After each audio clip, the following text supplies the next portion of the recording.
Okay, hello everyone. It's a big pleasure being with you again.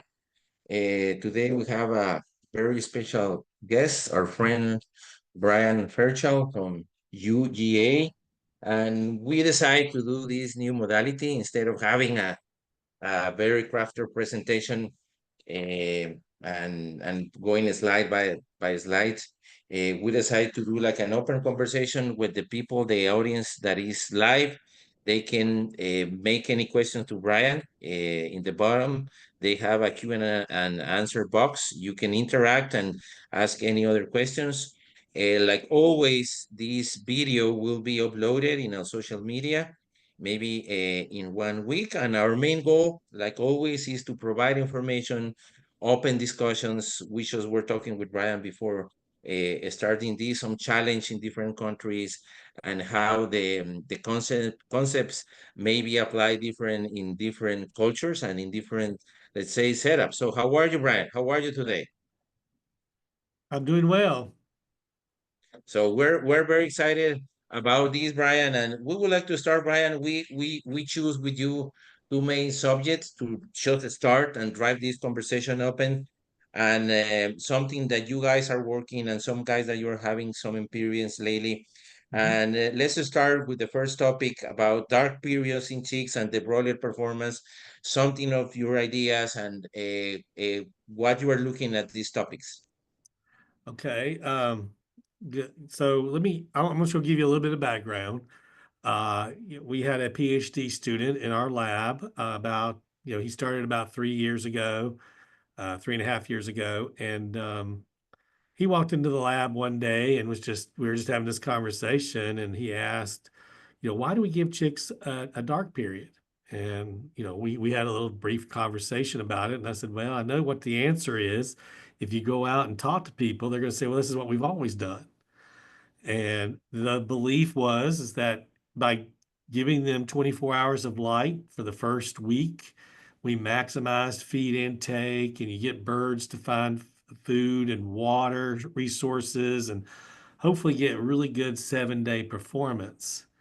And so, anyway, I encouraged him to maybe go to the literature, the scientific literature. Let's see what work has been done in the past on this.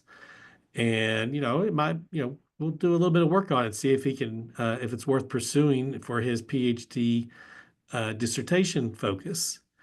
And he went and did some research and came back and said, oh, well, there's only one paper that really looked at lighting programs, hours of light, hours of dark in the first week. And that was done, I think it was like in the late 50s, early 60s. And, after that, between that point in time and where we are today, every single lighting study that's been out there that he could find that he looked into, they started their light treatment at day 7. Everybody always gave them 24 hours of light for that first week. So that's how the research came about, is we felt like this was worth pursuing. And I told Garrett, our student, I said, even either way, let's just say we don't see any differences. That's going to be really useful information for the poultry industry because Wow. because it means that we could give these birds a dark period and not have any negative impacts on bird performance later on. So and if we do find some positive aspects in terms of performance, that's good. That's good information to know. So anyway, we go through doing a series of trials, and he did a series of, gosh, I want to say it was like 9 or 10 trials in pen trials here at the university research farm. And then he did 3 flocks on a commercial farm. And we looked at 4 hours of darkness starting on day of placement. We did that for the first study, and we did 3 trials, and we saw no differences. I mean, I'm sorry. We saw some in the pen trials. We did see a lower weight gain in the birds that were on the dark period at day 7, but by day 14, they had surpassed the control birds. Matter of fact, they were about the same weight at day 10.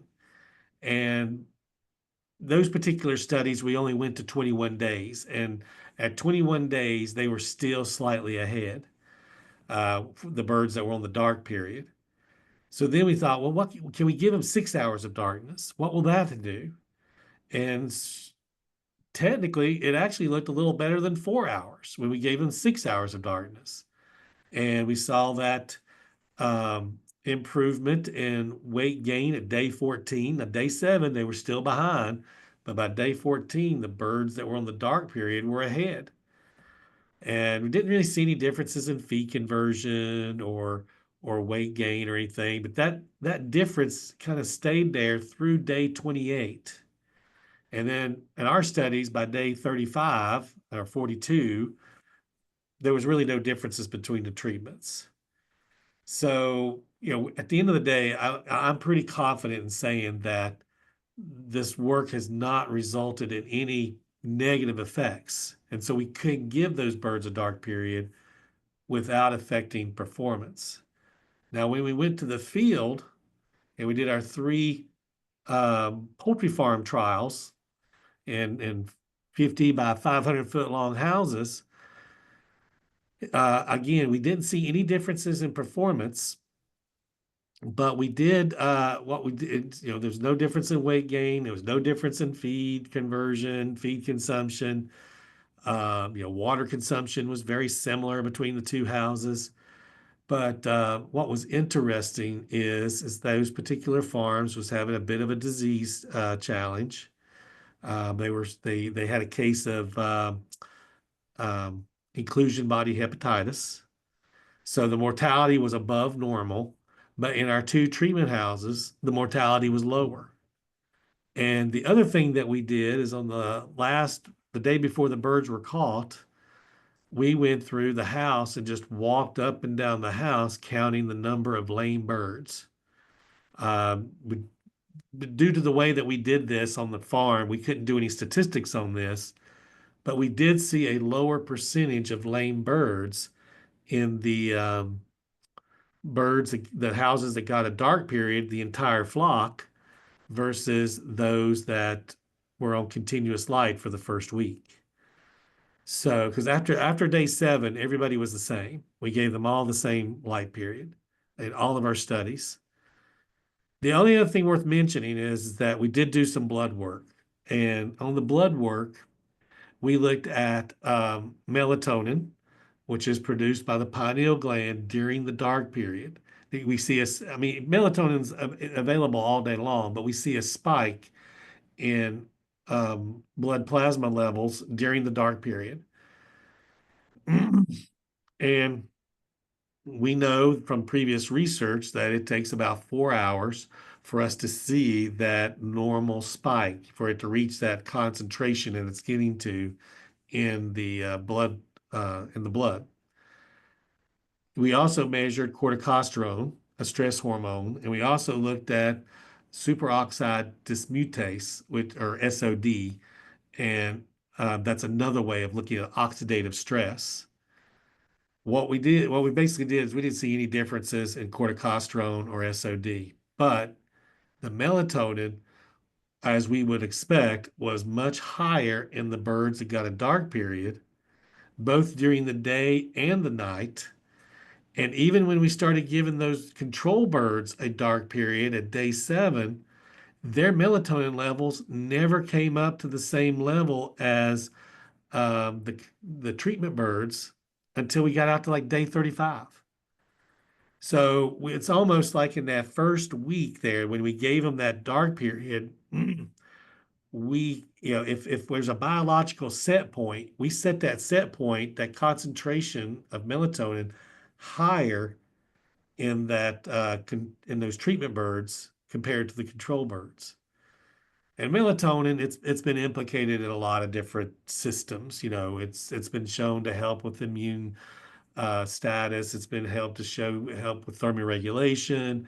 It's had help to show with leg bone health. I mean, it's been implicated a lot. Of course, it is a part of how how all animals, humans, birds, how we set our biological clocks each day, is the melatonin rhythm that we have. But anyway, in a short story, these are all interesting supporting data. But at the end of the day, we were able to give those birds a dark period and really saw no negative consequences from a performance standpoint. So, why is that important? Well, number one, I mean, these birds are immature and they're still developing. And what do babies typically do? They sleep a lot. They're up and they're active and then they sleep. They're up and they're active and they sleep. So why do we give them 24 hours of dark? It's just a lot of questions around that right now. And from I could argue that maybe from an animal welfare standpoint that there's nowhere in Earth where animals are all on a 24-hour schedule, getting nothing but 24 hours of light every day. So it's more common to have a dark period. And so that is why right now that if anybody asks me, hey, what do you think we ought to be doing with our dark period? And I'm gonna be like, well, I mean, not with our dark period, with our lighting program. I basically say, well, guys, nowadays I'd really be considering maybe giving those birds a dark period. You don't need to do it in all your houses at one time. You don't need to do the whole farm, but at least try it in a couple of houses and just see for yourself. Because right now, based on this data that we've got to share with people, hopefully we'll be getting that published here real soon. And we do have one newsletter on it on our website, but hopefully we'll be able to show people that it right now based on our numbers, it doesn't hurt. There might not be an advantage to it. That doesn't hurt. I could also argue that, hey, we're turning the lights off for 4 to 6 hours, depends on which length of dark period you want to use. And okay, well, you turn the lights off, that's a little bit of power savings as well. And Brian, I have a question here, or just I'm just thinking loud. Is for example, if I'm understanding, the main impact will be an immunologic system, right? Something like that. I don't know if I'd say a main impact right now, Rodolfo. I think right now I'm comfortable saying that there's no differences. Mm-hmm. Our one study in the field that we did in broiler houses on a farm, on a regular broiler farm, yes, they had lower mortality, but I didn't do any measurements. So I couldn't tell you for sure. I can tell you Okay. though that previous research that has been done looking at immunological work in melatonin has shown a slight improvement in immunological tests that test the strength of the immune system. They have done a good job of showing that relationship between melatonin, but you know, all the data points to that way. But have I actually measured it yet? No. Okay. And also, I imagine that there is no data improving KPIs, mortality, feed conversion. Well, our That. data shows that there's no Mhm. differences by the Okay. end of the flock. Now, at Hmm. day 14, at day 21, day 28, the birds were slightly heavier in the group that got the dark period, but that kind of disappeared by the time we got to market age. So I can definitely confidently say that, from the key performance indicators there of weight gain, feed conversion, that in our studies we saw no differences. Okay. And how about retrofitting the houses? What do you call dark house? It's completely the curtains completely sealed, fans cover, Yeah, needs to be completely closed. well, but either that or what we're talking about is, hey, during the nighttime, when the sun is down, Agree? that's when we give them a dark period. Started at midnight or 1 in the morning, and give them a 4 hour dark period if you're growing a smaller bird. If you're growing a larger bird, maybe going out to seven. Let me think in kilos here for a second, but let's say you're going to like 3 kilos or more, you might consider going to a 6 hour dark period or a 5 hour dark period. But but yeah, what we're doing right now is not trying to give a dark period in the middle of the day. We're just doing it at night because, Okay, just sticking with to the night. yeah, with the fans coming on and off, your inlets opening and closing, the light coming in through the shutters, while your fans are running. I just don't, it's, unless it's a pullet house, it's got light traps and everything else on it. Yes. Uh, yeah. Yeah, I have seen this tendency in the past years. For example, in Colombia, they were starting doing some dark houses, even the drop ceiling with black 14 materials Mhm. or Novatin, whatever. And they were thinking in this way. I don't know if they have solid data for doing it, but they were thinking in this way. Well, I guess one of my questions would be is were they trying to create a dark period or were they just trying to lower the light intensity? Yeah, maybe that idea also. I think Yeah, so will I be would think something that involved. when I see people kind of going with the dark tri-ply on the ceiling and you've got your dimmers for the light system and everything. If we're trying to get the light intensity down and get a uniform light intensity, I can see where that helps. But trying to, I mean, can you give the birds a dark period in the middle of the day? Yeah, you could try, but especially in hot weather, I think it's going to be very difficult to do with the fans running and your tunnel doors open and all. There's a lot of opportunity for light to come in. So all of our work has been geared saying, hey, at, after sunset, sometime after sunset, and I don't like giving birds a dark period at sunset. I like to wait a few hours so we can cool those birds down. And then we give them a dark period sometime around midnight or 1 in the morning and just let them have a normal dark period when the sun is set. With this data, Brian, that you have right now, that's Mhm. encourage you guys to keep looking for more trials in these directions. I think it will. We've got some other things that we would love to, like there's questions, right? For example, right now, we've all been saying, hey, let's give the dark period start at day zero, right? When we put the birds in the in the house on the farm. One of the questions I have is, okay, what happens if we give them 24 hours of dark period? I mean, of continuous light, and then we give them a dark period. Do we get the same results in melatonin and the benefits at the end of the flock? Or do if we give those birds 24 hours of light for that one day, does that mess things up and we can't get the melatonin levels as high?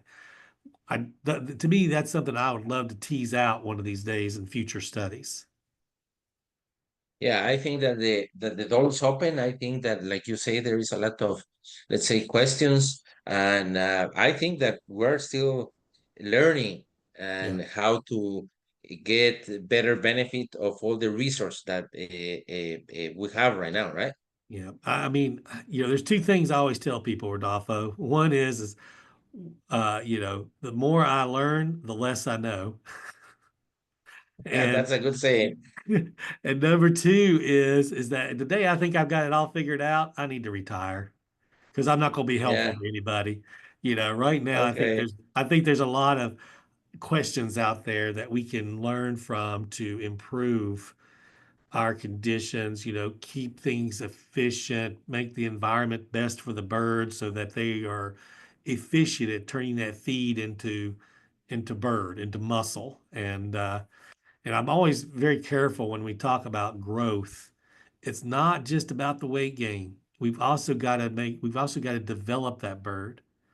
We have to have the support systems in place, a good skeletal system, good immune system, good digestive system, thermoregulation, endocrine system. All of these have to be, properly developed for the bird to get that optimal performance out of our broilers and turkeys. Yeah, I agree. Brian, obviously, I think that the genetic companies they also are working Mhm. in the inputs of providing. different genetic to the birds. They are doing something in this way. They are doing tests, or just you guys are doing these studies. I'm not aware of, and I know they're doing studies. They're always time looking at how to try to do things better and everything. But the question is what exactly they're working on right now? I couldn't tell you Mhm. because I don't know. But I'm not aware of anybody that's really looking at the photo period, the hours of light, hours of dark at the in the primary breed. It doesn't mean they're not doing something in those lines. I'm just not. I'm not aware of any ongoing projects that have been discussed with me. Yeah, I think that obviously they're looking a lot in lighting periods, in lighting programs. Mhm. They're very actively in that way. So if somebody of the audience is willing to do some questions, like I say, this time is different.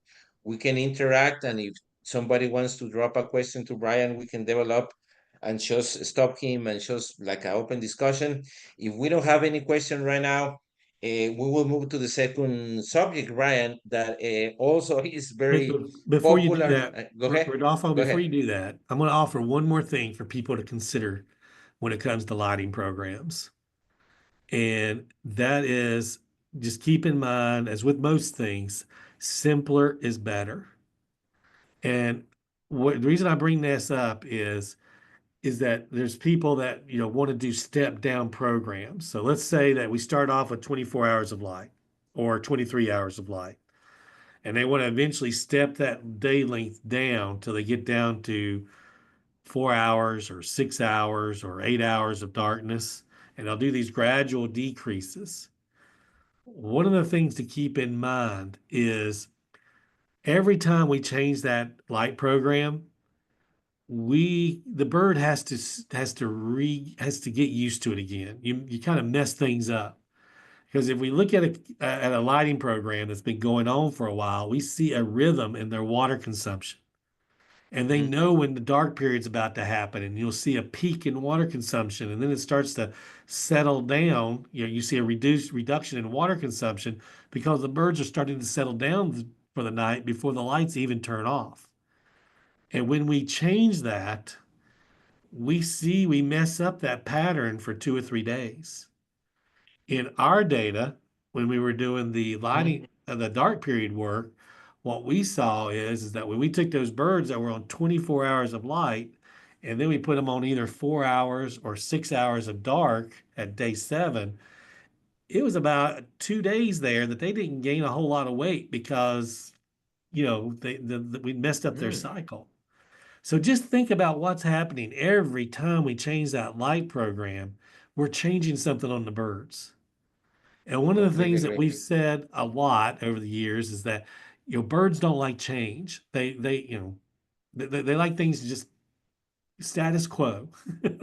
And I want to point that out to the audience as well. Is that I think dark periods are a good thing. But I also think we need to be careful on how many changes we make to the light program because we have these wonderful controllers and all of this equipment that we can program to do things automatically. But doing a whole lot of changes may not be the best thing for the birds in terms of their day-to-day operation. I see we've got a question now. Yeah. Can you read it? Yes.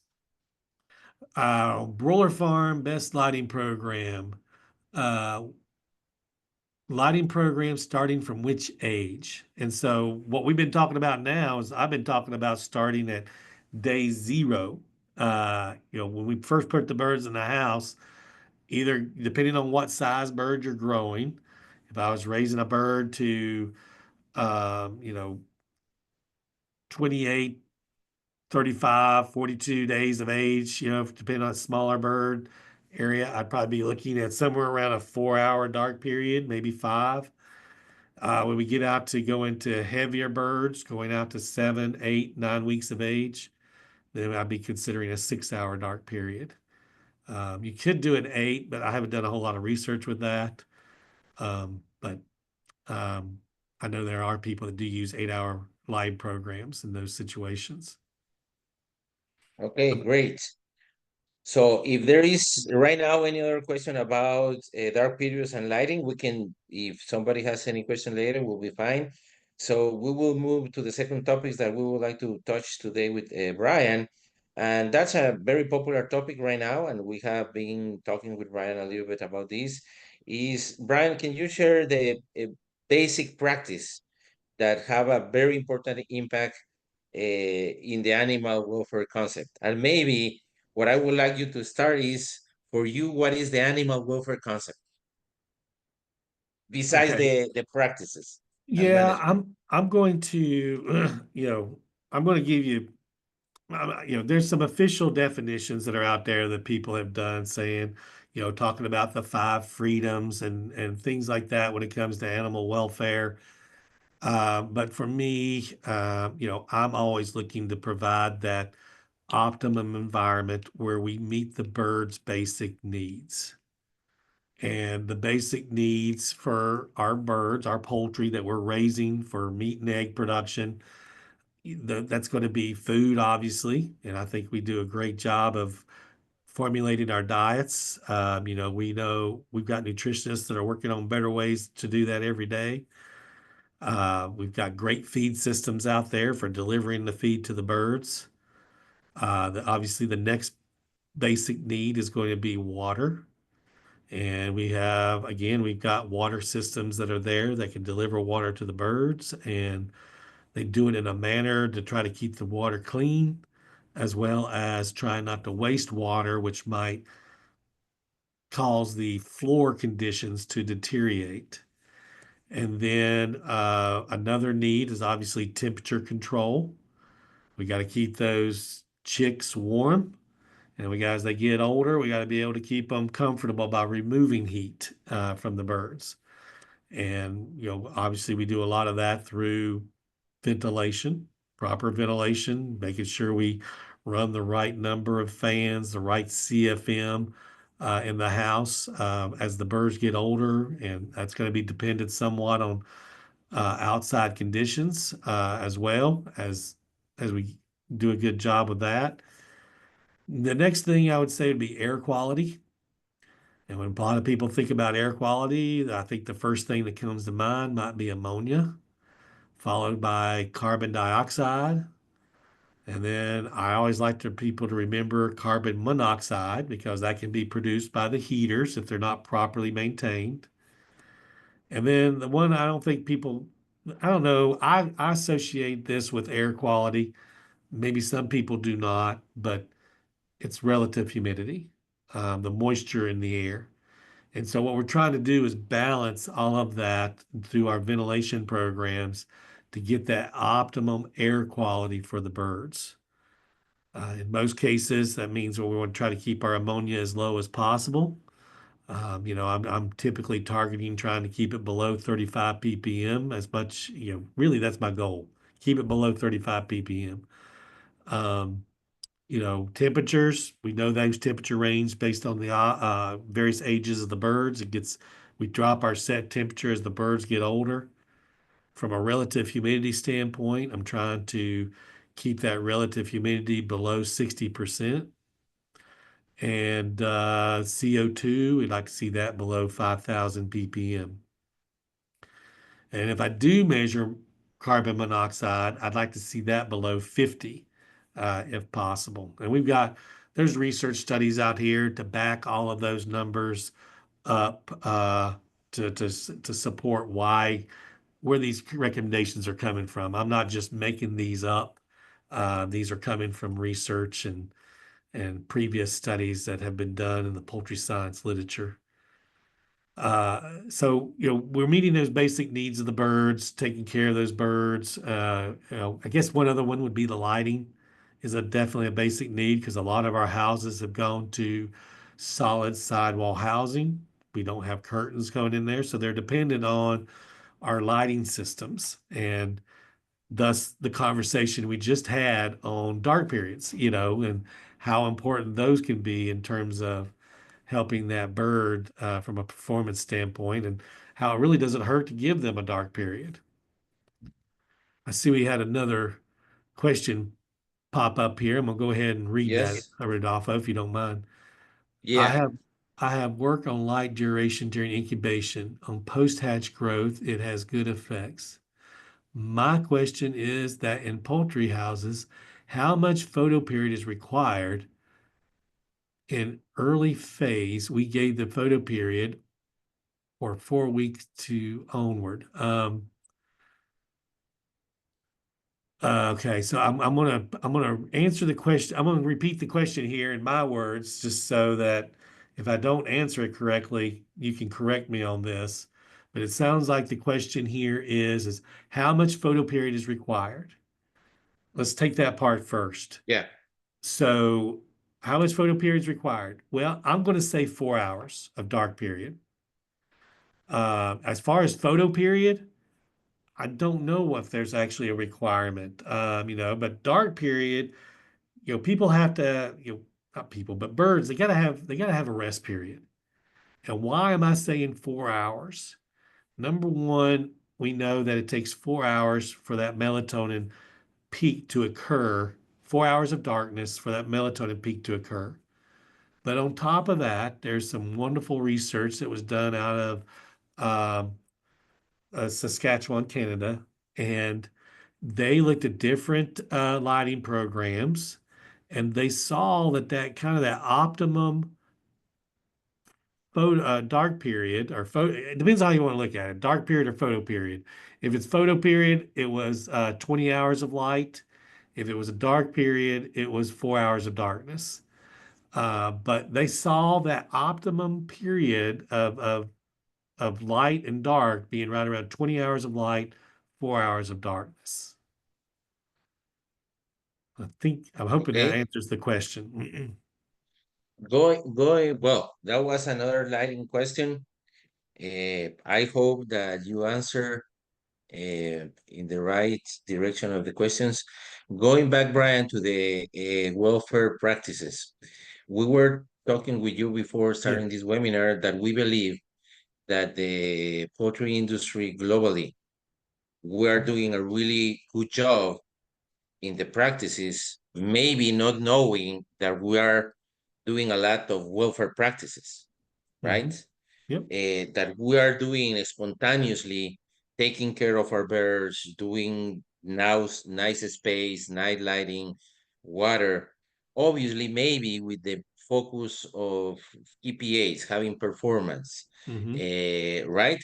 But now is like a new trend or like a new way that we need to prove it and to Hmm. show to the world or integrators or restaurants or food chains that we're doing it.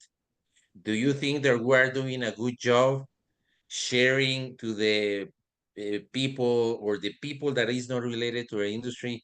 We're doing a I good job sharing what we're doing for years, that we have been doing this for years, Right. maybe. Well, we've been struggling, in the past.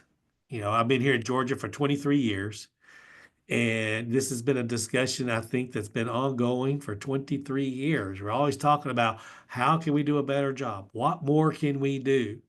And so there's always been a desire to educate the consumer, whether that's the restaurants or the end users at the grocery store that are buying the meat and the eggs, or people that are going to the restaurants to order their food. We're doing our best to put information out there. The question is how many people are we actually reaching? That's where the big question always is, and how can we do better? How do we reach more people? How do we get our good message out there for these people to read or listen to on YouTube or whatever? There's information that's out there. To go back to your question, Rodolfo, are we doing a good job? I think we're doing a whole lot better today than I would say we were doing, you know, 23 years ago when I started here. I think there's a wealth of information that's out there. Have we achieved our goal yet of educating all of those groups you mentioned? And I would say no, um, because there's just so many people that still don't understand it, and they look at our current production systems and they say, "Hey, this isn't right. This isn't good for the birds. It's healthy, it's cruel, whatever. And I'm looking at it going, going back to those six basic needs that we just talked about, uh, we meet those basic needs. Those birds are healthy, they're growing. When I look at it from that standpoint, I think we're doing a great job. I mean, there's probably room for improvement in some areas. And obviously, education is always a large part of that, trying to educate our farmers, educate our people that are working in the poultry industry to help the farmers raise the birds. All of that coming together is helping us do a better job of welfare. And it just takes communication. Just going to these meetings where these different people, whether it's the restaurant owners or the grocery store owners, whatever meetings they're going to, we got to have our experts there kind of helping educate them on Agree. all the good things that we're doing to meet the birds' basic needs. Yeah, I believe personally that here in Poultry School and in our vision uh, is to communicate not just for the industry, but for everybody that wants to see or to check what we're doing, how we're doing the things, how we're doing hatchery, how we're doing ventilation, how we're doing feeding system. Actually, it's an industry with high tech technology. Yes. The educations, Hmm. the universities, everything is collaborating. But sometimes I need is my personal opinion. We don't do a good job communicating this outside of our industry. Right. It's just we together. We get together in shows, in meetings. We see the same friends and the same Mhm. amigos. But then how we spread out outside. I think that's another part of our mission and collaboration and some thoughts that we need to get together. Hmm. How to communicate outside our poultry network. Yep. And that's where videos like this can be of helpful. I think in the future, I'm assuming it will be available on. Is it going to be available on YouTube? I don't think I ever asked Yes, you for about that. sure. Yes, yes, So, will be. Yeah, you will be famous. you never know who is going to click on this. And, it could be somebody's kid that works at one of the grocery stores or one of the restaurants, and they click on this, and the parents watch it with them. And, they all learn from this, saying, oh, I didn't know that. That's something I didn't know today. Yeah, I shared with you that 2 weeks ago I was in a animal welfare meeting, Mhm. and one of the speakers he started his presentation showing a TikTok video from a kid, maybe 21 or younger, Yeah. showing that he went to the grocery store and he got like a chicken breast, a little pale with some Uh-huh. color, and Uh-huh. then another dark color. So he was saying, "Oh, maybe this is unhealthy, or these guys are doing something wrong." So misinformation, everything was wrong, but 4 million views Oh, that is a in perfect TikTok. that is a perfect example, and that's a good thing for you to bring up is the misinformation that's out there. Exactly. And that's where again, I hope people are learning, and I hope this is being taught in more and more schools, but we got to make our consumers, our kids, their parents, I'm going to say even legislators and everybody else, government and everything, they all need to be aware of how to try to make sure that the information they're getting is coming from a reliable source. It's just too easy for people to put stuff up on the internet in terms of videos and blogs and things like that for us to read that it's opinion. It's not factual. And Yeah. I have not seen that video you were just describing, but again, I mean, this is just somebody's opinion that's just talking here, thinking out loud. I'd have to watch the video, but obviously the takeaway that they were leaving the viewer with is not right. There's differences in quail in meat color in the shelf. I mean, it's going to be different. We're talking about meat here that's going to differ from animal to animal just a little bit. So I can't expect everything to be exactly the same color. And then if we understand how the chain works in the industry, one thing is the producers, one Mhm. thing is the slaughterhouse, then is transportation, there is supermarket, there is cold chain.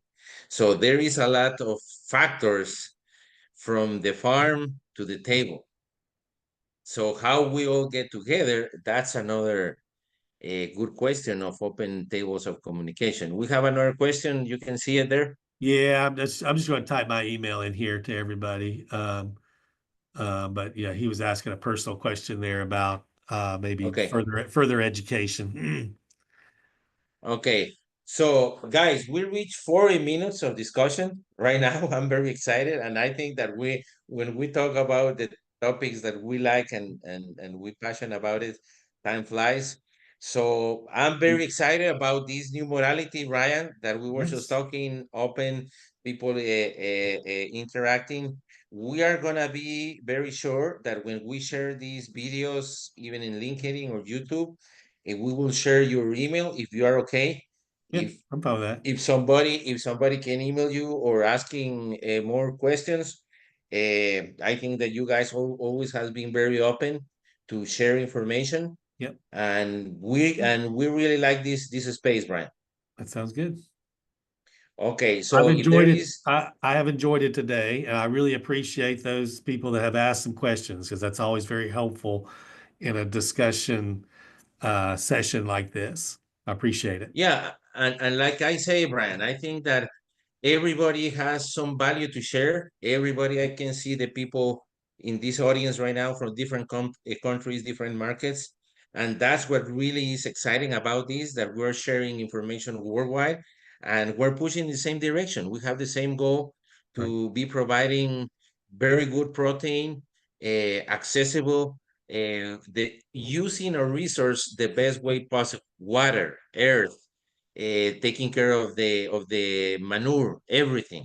right, But in the other hand, we need to be very smart how to share this information to the world. right. I agree. Okay, guys. So thank you very much for your time. I hope that you enjoy it, and for the people that will be see this later, we will share Brian information how you can find it. And thank you very much. Thank you, Brian. Thank you. Bye bye. Bye.